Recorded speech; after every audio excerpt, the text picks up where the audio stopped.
Shalom, senang sekali bisa berjumpa lagi dengan Bapak Ibu Saudara sekalian untuk kita bersama-sama belajar melalui program Bible Study online CK7 ini. Setelah kita mengakhiri kitab 2 Tawarikh, hari ini kita akan lanjutkan pembelajaran kita dari kitab yang baru yaitu kitab Ezra, mulai dari pasal 1 tentang Raja Kores yang Agung atau dikenal juga dengan nama Raja Cyrus II. Dia adalah Raja Persia yang mengizinkan orang-orang buangan, yaitu orang Israel, Yehuda, untuk pulang kembali ke negerinya masing-masing. Bapak Ibu kasih dalam Tuhan, bagi komunitas Yahudi, dekrit yang dikeluarkan oleh Raja Kores ini adalah penggenapan dari janji Tuhan melalui nubuat yang disampaikan oleh Nabi Yesaya. Tuhan mengendalikan sejarah dunia, mengendalikan sejarah umat manusia, termasuk pemerintahan yang silih berganti berkuasa atas satu negeri. Nah, sebelum kita belajar lebih lagi dari kitab Ezra pasal 1 ini, saya ajak kita memuji, menyembah Tuhan. Dia Allah yang baik, Dia Allah yang setia, Dia Allah yang janjinya teguh, dan Dia yang berjanji pasti menggenapinya. Mari angkat hatimu di hadapan Tuhan. Haleluya.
Anugerah-Mu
negeri kami.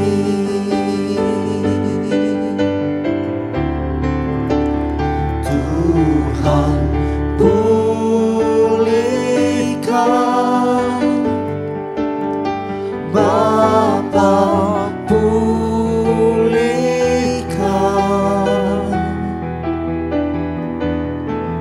kembalikan bangsa kami kepadamu.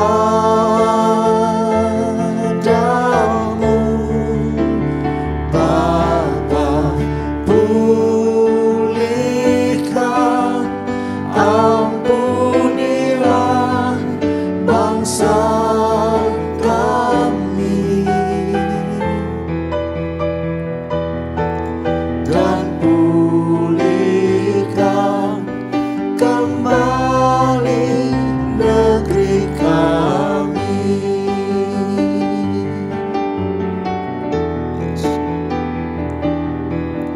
Dan pulihkan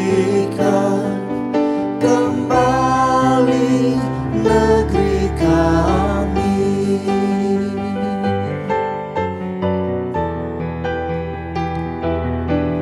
Dan pulihkan kembali negeri kami.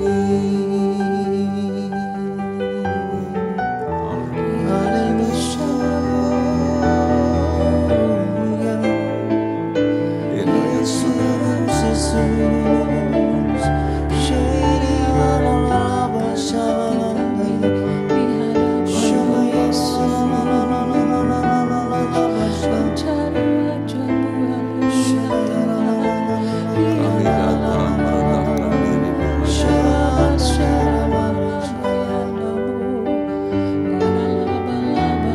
mohon kemurahan-Mu atas negeri kami, atas bangsa, atas umat, atas manusia. Bagi bangsa ini kami berdiri dan membawa doa kami kepadamu.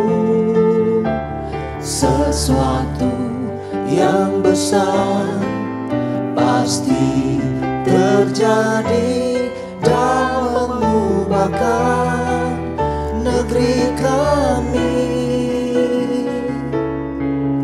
Hanya nama-Mu Tuhan ditinggikan atas seluruh bumi.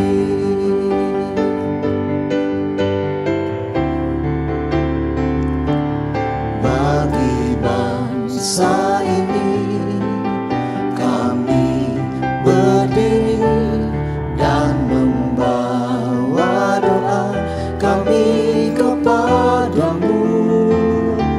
Sesuatu yang besar pasti terjadi dan mengubahkan negeri kami.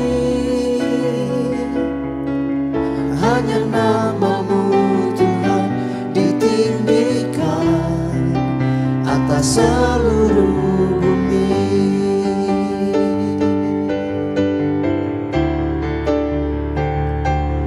Bagi bangsa ini kami berdiri dan membawa doa kami kepadamu. Sesuatu yang besar pasti terjadi dan mengubahkan negeri kami. Hanya nama-Mu Tuhan ditinggikan atas seluruh bumi. Hanya nama-Mu Tuhan ditinggikan. Hanya nama-Mu Tuhan ditinggikan. Hanya nama-Mu Tuhan ditinggikan atas seluruh bumi.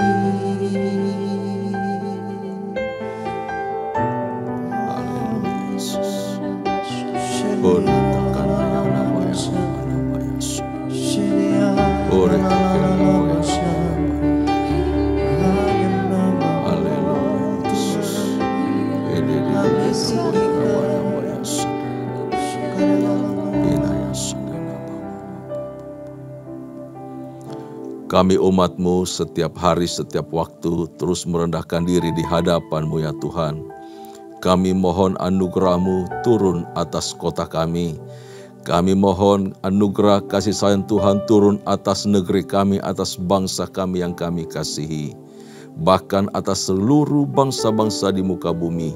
Untuk lawatan Allah terjadi sehingga pemulihan, kebangkitan rohani terjadi atas negeri kami, atas kota kami, atas segala bangsa. Dan nama Tuhan dipermuliakan, ditinggikan, diagungkan. Terpujilah nama-Mu ya Tuhan. Berkati pembelajaran kami pada hari ini. Kuduskan kami semua, beri hikmat dan kuasa Allah mengalir atas kami ketika kami membaca, merenungkan kebenaran firman-Mu. Terpujilah nama-Mu ya Tuhan. Demi nama Yesus Kristus Tuhan Allah yang ajaib, kami bersyukur, kami berdoa. Haleluya, haleluya. Amin, amin, amin. Puji Tuhan, Bapak Ibu kekasih di dalam Tuhan. Kitab 2 Tawarikh dengan berita piluh dari umat Allah dan berakhirnya dinasti Daud atas takhta kerajaan Yehuda, dan kemudian umat Tuhan ditawan ya ke Babel dalam 3 tahap, terjadi di dalam 3 tahap. Tahap pertama itu terjadi pada kurang lebih tahun 606 sebelum Masehi, ketika Yoyakim memerintah sebagai raja. Dalam waktu singkat kemudian diganti oleh pamannya, yaitu Yoyakin, dan terjadi pembuangan kedua tahun 597 kurang lebih. Setelah itu Yoyakin juga tidak bertobat dan kemudian dia digantikan oleh raja yang terakhir dari kerajaan Yehuda, yaitu anaknya bernama Sedekia. Itu terjadi pembuangan ketiga. Dan Yerusalem diruntuhkan kurang lebih tahun 587 sebelum Masehi.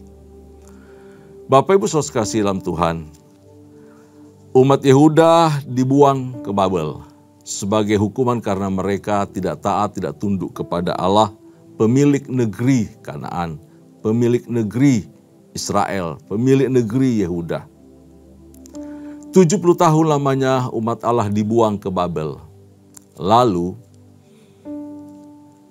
memulai lembaran yang baru setelah genap 70 tahun. Ada berita gembira. Pada Tawarikh pasal yang terakhir, yaitu pasal 36 ayat 22 dan 23. Sebelum masuk kitab Esra, diberitahu di sana bahwa Tuhan menggerakkan hati Kores untuk mengizinkan orang-orang buangan. Mengizinkan orang-orang buangan kembali ke negerinya yang semula. Nah, ini berita yang luar biasa Bapak Ibu saudara Tuhan, ya. Berita yang sangat menggembirakan. Jadi saudaraku, kepulangan pertama umat sisa ini nanti dipersiapkan dengan baik, satu rombongan besar untuk kembali merespon dekret dari Raja Kores. Lalu mulai diajaklah ya, pemimpin-pemimpin Yehuda mengajak supaya mereka kembali sama-sama dalam rombongan yang besar menuju Yerusalem. Ya, jadi umat Allah sebagai umat sisa yang masih ada di tanah pembuangan ini menanggapi nubuatan Yeremia tentang 70 tahun, bahwa sudah genap 70 tahun. Dalam kitab Daniel juga, Daniel itu berdoa, Tuhan, ini sudah 70 tahun. Sudah 70 tahun. Umat-Mu ada di tanah pembuangan di Babel ini. Di Babel. Jadi kapan waktu Tuhan berlaku? Jangan lupa janji-Mu Tuhan. Jadi Daniel berdoa supaya umat Tuhan yang ada di Babel itu bisa kembali dan mengingatkan Tuhan untuk menggenapi janjinya yang telah disampaikan oleh Nabi Yeremia, yang telah menulis bahwa tanah Yehuda akan menjadi sunyi sepi selama 70 tahun di bawah kekuasaan Babel. Jadi kurang lebih dari tahun 606 pembuangan pertama dihitung ya sampai pemulangan pertama atau sampai dekret pengembalian pemulangan orang Yehuda itu ke Yerusalem yaitu tahun 536. Kurang lebih 70 tahun genap Bapak Ibu saudara Tuhan. Lalu Allah membuka pintu bagi kembalinya para tawanan itu. Tentu ada sukacita dan kegirangan luar biasa ya. Ini disebabkan karena terjadinya pergantian dari kekuasaan Babel, kejayaan Babel kepada kerajaan Media Persia. Nah, ini saya mengucap syukur, kita percaya bahwa Allah kita adalah Allah yang hebat, Allah yang hidup, Allah yang luar biasa. Allah yang mengendalikan sejarah. Dia yang mengatur siapa yang memerintah, siapa yang berkuasa, wilayah batas, semua Allah yang mengatur dan mengendalikan dengan luar biasa. Nah, kitab Esra, Bapak Ibu saudara Tuhan, adalah bagian dari sejarah yang terus berkesinambungan dari kehidupan orang Yahudi setelah masa pembuangan. Itu dikisahkan mulai dari 2 Tawarikh ya, atau 1 Tawarikh, 2 Tawarikh, kemudian Esra dan Nehemia. 4 kitab itu ditulis oleh Esra sendiri. Hebat ya, pada masanya dia menulis sejarah yang terus berkesinambungan. Dari raja-raja sampai beralih kepada bangsa itu pulang dari Babel. Jadi sejarahnya tidak putus, ada benang merah. Sehingga kita menyaksikan atau membaca dengan utuh, tidak ada yang terputus. Lengkap sejarah perjalanan umat Tuhan. Nah, kitab Esra itu merupakan sumber terpenting, ya, sumber terpenting bagi sejarah Israel yang kurang lebih dari tahun 536 ketika mereka menerima dekret untuk bisa pulang atau dikembalikannya semua bangsa-bangsa yang ada di negeri Babel itu kembali ke tempat semula mereka. Jadi orang Israel punya sejarah yang merespon untuk kembali, tercatat semua di dalam kitab Esra ini. Mulai tahun 536 sampai kurang lebih 430 sebelum Masehi. Sebab dalam periode itu, ya, ini penting, periode ini penting, karena periode ini, periode zamannya Esra, terbentuklah satu komunitas baru umat Tuhan, yaitu komunitas Yahudi. Sejak di bawah pimpinan Esra untuk kembali ke negeri Yudea atau Yerusalem, maka umat sisa ya yang tadinya dibuang lalu kemudian kembali, mereka disebut kelompok sisa atau umat sisa, mereka disebut umat Yahudi, orang Yahudi. Jadi kalau ditanya kapan umat Yahudi, orang Yahudi ada atau kelompok Yahudi itu ada, yaitu setelah mereka kembali dari pembuangan. Setelah mereka balik dari Media dan Persia tersebut, terbentuklah komunitas namanya Yahudi yang dipimpin oleh Esra. Esra sendiri adalah seorang imam dan pemimpin yang religius bersama Nehemia yang ditunjuk sebagai bupati Yehuda. Jadi Nehemia ini memimpin untuk mengatur bagaimana caranya mereka kembali, Esra ya. Kemudian Nehemia ditunjuk oleh pemerintah Media Persia untuk diangkat menjadi gubernur di Yudea, bupati di Yehuda. Bapak Ibu Tuhan, mereka berdua bahkan disebut sebagai 4 serangkai, karena bukan cuma Esra dan Nehemia, ada juga nama yang berikutnya, ada Zerubabel sebagai imam besar dan juga Yesua. Mereka berempat ini jadi pemimpin. 4 serangkai yang melakukan pemulihan, pembangunan kembali kehidupan orang Israel, ya, orang-orang Yahudi yang baru pulang dari pembuangan itu. Nah, Esra pula lah yang kemudian ini punya sumbangsi besar Bapak Ibu saudara Tuhan, sampai zaman kita bahkan generasi berikutnya. Adanya kitab yang kita pegang, kita pakai sekarang ini tak lepas dari perannya Esra. Luar biasa Tuhan pakai dia, ya. Dia mengumpulkan kitab-kitab perjanjian lama dalam satu unit, satu kumpulan buku. Ya. Kepentingannya adalah supaya firman Allah bisa dibaca di bait Allah. Supaya umat-umat sisa ini bisa mendengar Taurat, bisa mendengar suara para nabi, bisa mendengar kitab Mazmur. Wow, keren banget. Sampai kita sekarang ini menerima seluruh kitab perjanjian lama yang berjumlah 39 kitab itu adalah jasa dari Ezra. Jadi kitab yang akan kita baca ke depan ini itu punya tema pengharapan, kebangunan rohani, pembangunan fisik, maupun juga pemulihan umat Allah.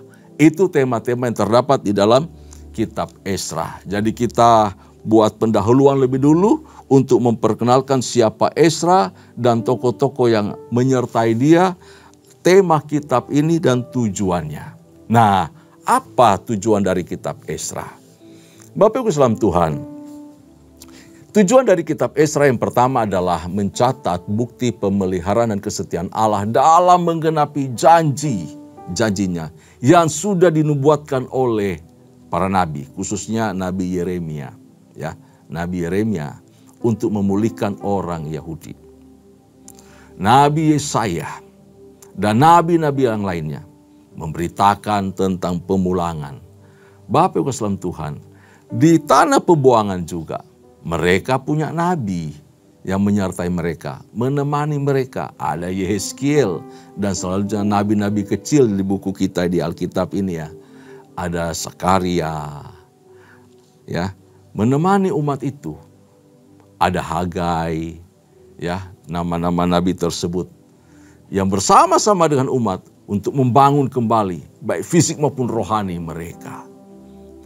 Lalu yang kedua, bahwa Allah sajalah yang menggerakkan hati Raja Persia agar membantu kaum sisa, orang Israel, orang Yahudi yang ada di pembuangan ini, untuk kembali ke Yehuda dan memulangkan mereka, serta izin untuk membangun kembali bait Allah. Wow, keren sekali.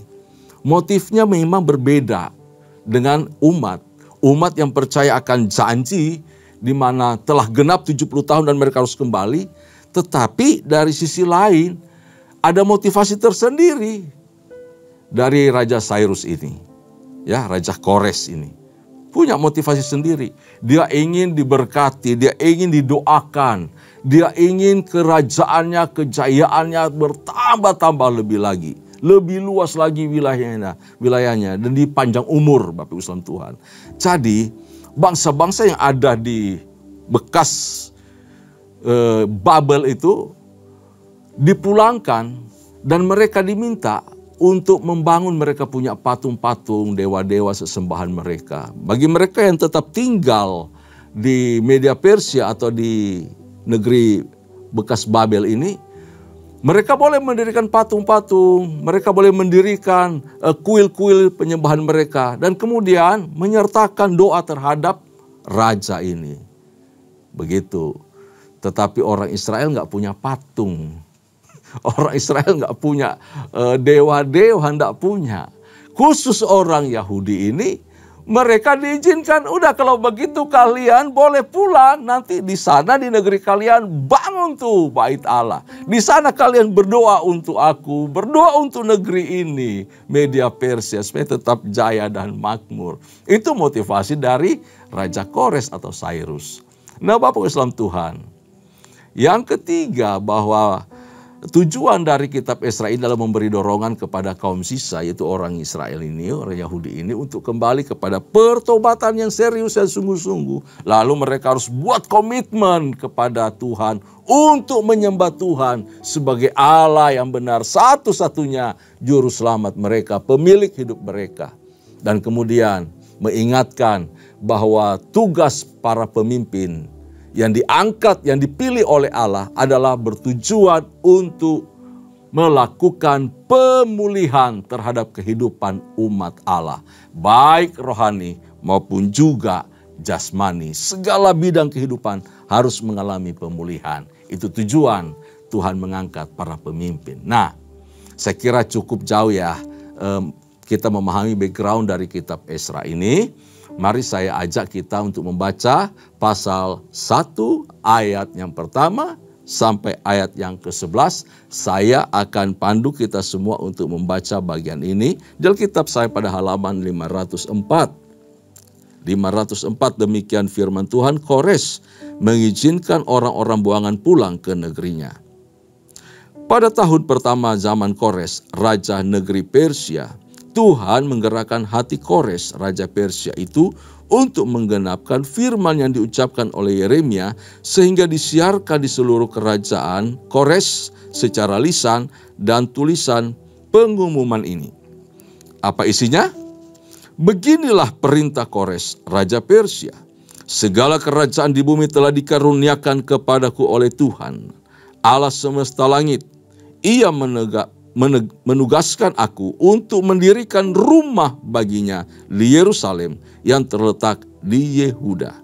Siapa di antara kamu termasuk umatnya, Allahnya menyertainya. Biarlah ia berangkat pulang ke Yerusalem yang terletak di Yehuda dan mendirikan rumah Tuhan Allah Israel, yakni Allah yang diam di Yerusalem. Nah, Bapak Ibu saudara Tuhan, diberitahu bahwa pada ayat pertama Tuhan sendiri yang menggerakkan hati Kores menjamah dia. Wah, luar biasa. Bapak Ibu, isi dan kalimat dekrit dari Kores ini sungguh ajaib, ya, sungguh ajaib. Ini kan bangsa yang tidak mengenal Allah sebenarnya. Tapi kenapa dia berkata bahwa Tuhan yang menggerakkan dia atau Tuhan yang menugaskan dia? Wow, luar biasa. Ya, dari mana Kores itu beroleh pengetahuan tentang Allah orang Israel? Itu pertanyaan buat kita. Ya. Dari manakah ia tahu bahwa dirinya beroleh pimpinan daripada Tuhan? Bahwa Tuhan yang menggerakkan dirinya, menggerakkan hatinya. Jawabannya Bapak Ibu saudara Tuhan begini, bahwa Kores itu telah merasakan pengaruh ajaran dari agama Yahudi. Karena ada orang-orang senior yang ada di Babel itu yang kemudian berganti kerajaan Media Persia, yang tetap ada dan tetap memberikan kontribusi yang luar biasa, baik dan besar bagi kerajaan tersebut. Nama-nama mereka harum, begitu. Jadi pengaruh dari ajaran Yahudi sampai negara-negara atau kerajaan berganti kerajaan itu merasakan dampak yang luar biasa. Bagaimana ia berkenalan dengan agama Yahudi sampai kemudian dia mengenal Allah orang Israel, Allah orang Yahudi bernama Yahweh atau Elohim ini. Dipanggil Elohim. Pada tahun kurang lebih 37 Masehi sampai 100 Masehi, seorang Yahudi, sejarawan Yahudi pernah hidup, yaitu Flavius Josephus. Dia mengatakan begini, kata Josephus begini Bapak Ibu Tuhan. Sesudah Raja Kores mengalahkan Babel, kepadanya diperlihatkan nubuat yang tertulis dalam Yesaya, yaitu Yesaya 44 ayat 24 sampai 45 ayat yang ke-6. Yang difirmankan 200 tahun sebelumnya. Yaitu tentang Raja Kores. Ya, tentang Raja Kores. Bapak Ibu nanti baca Yesaya 44 ayat 24 sampai pasal 45 ayat yang ke-6. Di sana disebutkan ada Raja Kores yang akan memulangkan kembali bangsa Yahudi dan akan menyuruh membangun bait Allah kembali. Wow. Bahkan Raja Kores sendiri namanya sudah diberitahukan 200 tahun sebelum raja itu melaksanakan tugasnya untuk memulangkan bangsa Israel. Nah, menurut Josephus, bahwa pada waktu Koresi itu melihat nubuat Nabi Yesaya itu, ia dikuasai oleh keinginan dan kehendak untuk menggenapi apa yang sudah tertulis, apa yang sudah tersurat itu. Bukankah itu tuntunan Tuhan?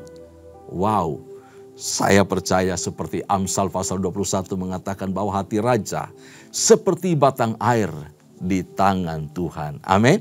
Jadi kemana Tuhan mau alirkan, dia pasti akan pergi. Dialirkannya kemana Tuhan inginkan. Kalau Tuhan mau buka, Tuhan buka. Tuhan mau pulangkan, Tuhan pulangkan. Tinggal perintahkan hati raja untuk bergerak. Wow, bukankah Allah kita Allah yang dahsyat? Amin. Apapun keadaan kita saat ini, Tuhan bisa menggerakkan ya pemerintah kita, pemimpin kita untuk mengubah negeri ini. Tapi semua ada dalam waktunya Tuhan. Nah, orang Persia percaya bahwa budak mereka akan lebih mudah diatur jika mereka diizinkan tinggal di tanah air mereka sendiri. Disuruh pulang kembali dan menjalankan agama mereka sendiri. Prinsip yang berbeda dengan orang Babelonia tentu saja. Ya, yang menahan di seluruh memperbudak mereka di kota mereka, negeri, memusnahkan etnis mereka, budaya mereka dimusnahkan, dihilangkan supaya hilang identitasnya. Hilang sama sekali. Namun kembalinya orang Yahudi dari pengasingan bermotif politik. Seperti pembuangan itu sendiri. Ya, seperti yang tadi saya jelaskan. Jadi Kores dalam hal ini Raja Media Persia membiayai pembangunan bait suci Tuhan di Yerusalem. Bukan sebagai tindakan amal, melainkan sebagai alat kontrol politik. Kalian kan sudah saya bangun, jadi tolonglah lakukan ya tugas kalian apa untuk kerajaan kami. Take and give lah ya, kira-kira begitu. Lepas dari urusan kebijakan politik yang dilakukan oleh Raja Kores, saya percaya bahwa dekret Raja Kores ini merupakan rencana Tuhan. Ini pekerjaan Tuhan, di mana Tuhan sendiri yang menggerakkan hatinya. Amin. Lepas dari apapun juga, Tuhan punya rencana sendiri. Lalu kemudian dikatakan di ayat 2 tadi bahwa segala kerajaan di muka bumi telah dikaruniakan kepadaku oleh Tuhan. Wow, luar biasa. Itu pengakuan dari Raja Kores sendiri. Kita percaya bahwa Tuhan yang mengatur segala masa keadaan. Tuhan yang mengangkat dan menurunkan raja yang memerintah. Batas-batas kekuasaan dan lain sebagainya diatur oleh Tuhan. Ia menugaskan aku untuk mendirikan rumah baginya. Dikatakan tadi. Ayat yang kedua sampai ayat yang ketiga. Raja adalah juga seorang hamba Tuhan, Bapak Saudara Tuhan. Dalam hal ini Kores itu memiliki kerendahan hati untuk mengakui bahwa Allah Israel sebagai Allah semesta alam. Allah yang berkuasa penuh atas segalanya, termasuk terhadap hidupnya. Karena itu dalam iman orang Israel, Kores ini juga merupakan seorang raja mesianis. Raja yang diurapi oleh Allah. Kenapa? Dia mengerjakan kehendak Allah untuk rencana Tuhan terjadi atas umatnya. Dia menyelamatkan, membebaskan, memulihkan, dan membangun kerajaan umat Allah. Bapak Ibu saudara Tuhan, ayat yang ketiga dikatakan untuk mendirikan rumah Tuhan Allah. Jadi tujuannya untuk memulangkan umat itu kembali ke tanah Yudea atau Yehuda adalah untuk mendirikan rumah Tuhan dan berdoa bagi kesejahteraan raja dan juga Persia. Ayat 4-6 kita baca lagi. Dan setiap orang yang tertinggal dimanapun ia ada sebagai pendatang harus disokong oleh penduduk setempat dengan perak dan emas, harta benda dan ternak di samping persembahan sukarela bagi rumah Allah yang ada di Yerusalem. Maka berkemaslah kepala-kepala kaum keluarga orang Yehuda dan orang Benyamin serta para imam dan orang-orang Lewi, yakni setiap orang yang hatinya digerakkan Allah untuk berangkat pulang dan mendirikan rumah Tuhan yang ada di Yerusalem. Ayat 6, dan segala orang di sekeliling mereka membantu mereka dengan barang-barang perak, dengan emas, harta benda dan ternak, dan dengan pemberian yang indah-indah selain dari segala sesuatu yang dipersembahkan dengan sukarela.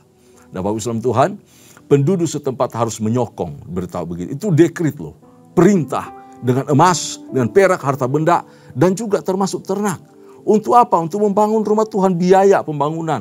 Dan juga perjalanan umat itu menuju ke Yudea atau ke Yehuda. Wow, ini seperti deja vu ya. Bapak Ibu Tuhan, pernah nonton film-film deja vu ya. Ini peristiwa yang terulang waktu seperti orang Israel keluar dari Mesir. Lepas dari perbudakan, demikian kondisi mereka. Merasakan hal yang sama. Bagaimana Tuhan melembutkan hati setiap orang. Penduduk setempat, penduduk asli negeri itu. Untuk berkemurahan, memberikan segala yang mereka punya. Menyokong seluruh keperluan umat itu yang kembali ke Yehuda. Wow. Ayat 7 sampai ayat yang ke-11. Pula Raja Kores menyuruh mengeluarkan perlengkapan rumah Tuhan yang setelah diangkut Nebukadnezar dari Yerusalem dan yang ditaruhnya di dalam kuil Allahnya. Kores Raja Persia itu menyuruh mengeluarkan semuanya itu di bawah pengawasan Metridat, bendahara raja yang menghitung seluruhnya bagi Sesbasar, pembesar di Yehuda. Inilah daftarnya: 30 bokor emas, 1000 bokor perak, dan 29 pisau, 30 piala emas. Semuanya itu adalah jumlah dari benda-benda atau barang-barang yang pernah dirampas dari bait Allah lalu dikembalikan. Semuanya itu dibawa oleh Sesbazar sewaktu orang-orang buangan itu dibawa pulang dari negeri Babel ke Yerusalem. Semua itu dibawa kembali. Jadi semua barang-barang perbendaharaan bait suci dan juga milik istana kerajaan dibawa kembali ke Yerusalem. Bapak Ibu sekalian Tuhan, pelajaran apa yang dapat kita pelajari, ambil dari perikop pasal pertama? Kores mengizinkan orang-orang buangan pulang kembali ke negerinya ini. Yang pertama, bahwa Allah senantiasa ingin memulihkan umatnya yang berdosa. Amin. Seperti pujian tadi, pulihkan kami umat-Mu, asal mereka bertobat. Pemulihan terjadi didahului oleh pertobatan, kerendahan hati, mengaku dosa, dan bertobat sungguh-sungguh di hadapan Tuhan. Ada pemulihan dan harapan bagi kaum sisa yang percaya. Ya, kita juga orang Kristen di zaman sekarang yang tetap setia kepada Tuhan bisa dikatakan sebagai kelompok sisa. Sampai pada akhirnya kita bukan orang mayoritas yang sungguh-sungguh setia seperti zaman Nuh. Dari sedemikian banyak manusia zaman Nuh, berapa banyak yang kemudian setia sama Tuhan? Cuma Nuh dan keluarganya. Kita harus menunjukkan kesetiaan, ketaatan kepada Allah. Tetap percaya, tetap berharap kepada Tuhan. Supaya terjadi pemulihan atas negeri kita. Yang kedua, bahwa kitab Esra adalah kisah mengenai pengharapan dan pemulihan. Bagi orang Kristen yang hidupnya terluka oleh karena dosa, oleh karena pelanggaran terhadap Allah, ada harapan bagi kita bahwa Allah itu Maha Pengampun. Amin. Bahwa Allah itu tidak mengabaikan kita ketika kita datang padanya untuk bertobat sungguh-sungguh. Dengan hancur hati kita datang, Tuhan menerima kita. Tuhan memulihkan kita. 1 Yohanes pasal 1 ayat 9. Jika kamu mengaku dosa, Dia setia dan adil. Dia akan mengampuni segala dosa kita dan menghapus, membuang, melenyapkan segala kejahatan-kejahatan kita. Asal kita datang kepada Tuhan, anugerahnya tersedia bagi kita. Dan ketiga, bahwa perintah untuk pulang dan membangun bait suci itu, bait suci yang baru, bukan dari Raja Kores sesungguhnya, melainkan dari Tuhan melalui Raja Kores. Tujuan pembangunan bait suci adalah kebaktian kepada Allah, pemulihan umat, dan kesaksian bagi bangsa-bangsa bahwa Allah Israel Allah yang setia, Allah yang memulihkan. Hidup kita adalah rumah Tuhan, rumah ibadah, rumah Tuhan dan kesaksian bagi semua orang. Kita harus memulihkan hidup kita, jadikan hidup ini persembahan yang kudus bagi Allah setiap hari, setiap waktu. Di sini dalam hidup kita Roh Kudus diam dan tinggal, Dia bertakhta. Hidup ini harus jadi kesaksian bagi semua orang, supaya semua orang bisa melihat perbuatan ajaib Tuhan di dalam kehidupan kita. Hal itu dapat terjadi jika kita kembali sungguh-sungguh hidup di dalam Injil kasih karunia Tuhan. Persekutuan yang manis dan intim dengan Kristus Tuhan kita. Amin. Yang terakhir, yang keempat, bahwa sebab hanya di dalam Yesus, Juru Selamat kita, ada pemulihan, ada kehidupan. Baik pemulihan rohani, kehidupan rohani, maupun juga jasmani. Datang kepada Tuhan, minta anugerahnya untuk memulihkan kita. Apapun kondisi kita, entah kondisi ekonomi, pendidikan, kondisi pernikahan, kondisi keluarga. Mari datang kepada Tuhan. Dia memulihkan, Dia sanggup mengembalikan kita. Asal persembahkan hidup kita kepada Tuhan dengan sungguh-sungguh. Amin. Tundukkan kepala, kita berdoa bersama-sama.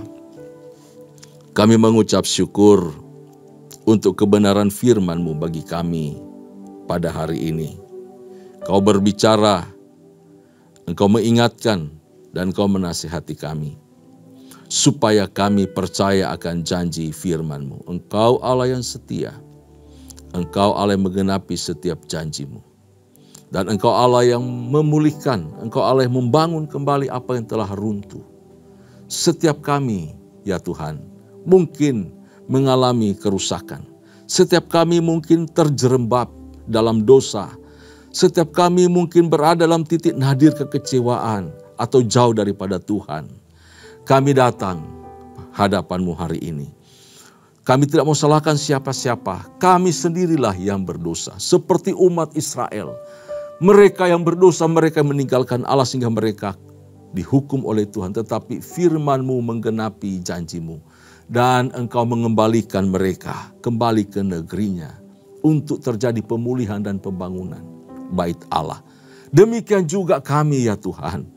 Ketika kami datang mengakui kami adalah orang bersalah, orang berdosa, orang yang tidak layak di hadapan-Mu.